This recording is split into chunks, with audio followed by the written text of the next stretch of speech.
Në një botë ku njeriu vrapon pas pasurisë, suksesit dhe rahatisë materiale, shpesh harrohet se lumturia e vërtet nuk qëndron vetëm në atë që zotërojmë, por në bereqetin që Allahu vendos në jetën tonë. Ka njerëz që posedojnë shumë, por zemrat e tyre mbeten të shqetësuara dhe jetët e tyre të zbrasta, ndërsa ka të tjerë që jetojnë me pak, por gëzojnë qetësi, harmoni dhe kënaqësi në çdo ditë të jetës së tyre. Ky është bereqeti, një dhuratë hyjnore që nuk matet me sasinë e pasurisë, por me mirësinë, dobinë dhe lumturinë që ajo sjell. Risku është një nga begatitë më të mëdha që Allahu i madhëruar u ka dhënë robëve të tij.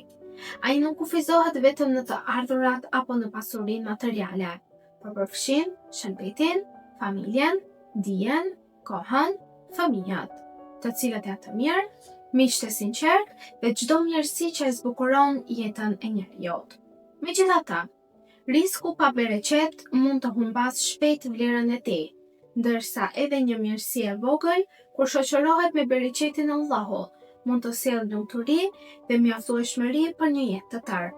Për këtë arsye, besimtari nuk kërkon vetëm shtimin e pasurisë, por mbi të gjitha kërkon që Allahu ta mbushë jetën e tij me bereqet dhe me mirësi të bollshme për çdo ditë të jetës së tij.